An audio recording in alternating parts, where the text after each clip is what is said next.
శరణి నేడు మడసుకుందాం. Vote అమ్ముడుపోయింది. Currency నోట్ల కట్టకు vote లొంగిపోయింది. మంచితనం పచ్చ నోటు ముందు ఓడిపోయింది. డబ్బున్న వ్యక్తుల రాజకీయాలు చేయాలంటూ తెగేసి చెప్పింది. ఊరు అభివృద్ధి కోసం ఒక్కటి కాని యువత మౌనం వహించారు. బీరి సీసాలు, బిర్యానీ పొట్లాలు కరెన్సీ నోట్ల ప్రజలను పక్కదారి పట్టించాయి. బ్యాలెట్ బాక్సులకు అవినీతి మరకలు అంటుకున్నాయి.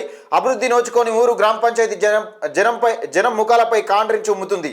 మూగపోయిన మైకులు, తాగిపడేసిన ఖాళీ సీసాలు ఊరి జనాన్ని చూసి విరగబడి నవ్వుకుంటున్నారు. సిగ్గులేని జనం ఓడిపోయిన అభ్యర్థులపై సానుభూతి ప్రకటిస్తున్నారు.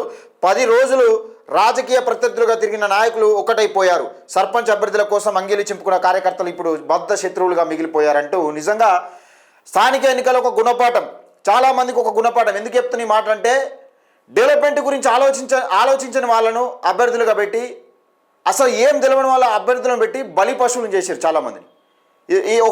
చాలా గ్రామ పంచాయతీలలో జరిగింది. ఏదేమైనప్పటికీ ఈ గ్రామ పంచాయతీ ఎన్నికలలో యువత కొంచెం మౌనం వహించడం వల్ల యువత ఎప్పటికి కూడా మౌనం వహించదు ఎన్నికలలో. ఎందుకంటే డబ్బు మద్యానికి యువత లొంగిపోయినప్పుడు ఇప్పుడు ఈ ఇంటికాడ ఉన్న వాళ్ళకి ఏమర్థమవుతుంది. అందుకని యువత చాలా మటుకు ఈ ఎన్నికల్లో చైతన్యమయ్యారని అనుకుంటున్నా. ఇంకా యువత చైతన్యం అయినప్పుడే మనకేం కావాలి, మనం ఏం కోరుకుంటే మనం డెవలప్మెంట్ అవుతుంది. మనకు ఎలాంటి నాయకుడు కావాలని కోరుకోవాలి. కానీ మనకి ఎంత డబ్బులు ఇచ్చినోడు ఉంటాడు.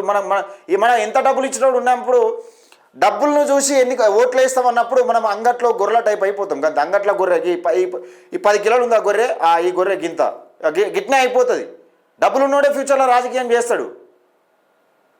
అది నిజంగా ఒక స్థానిక ఎన్నికలు ఒక గుణపాఠం. ఇప్పటికైనా ప్రజలు కొంచెం మారాలి, యువకులు మాత్రం ఇంకా మారాలి. యువకులు చాలా మటుకు నిజంగా ఒక చైతన్యం అయితే వచ్చింది. ఈ సోషల్ మీడియా వేదికల ద్వారా చాలా చైతన్యం వచ్చింది.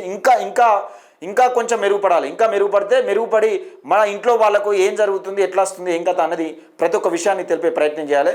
దాన్ని ఉద్దేశించి పెద్దపల్లి రాజన్న నేటి మాట.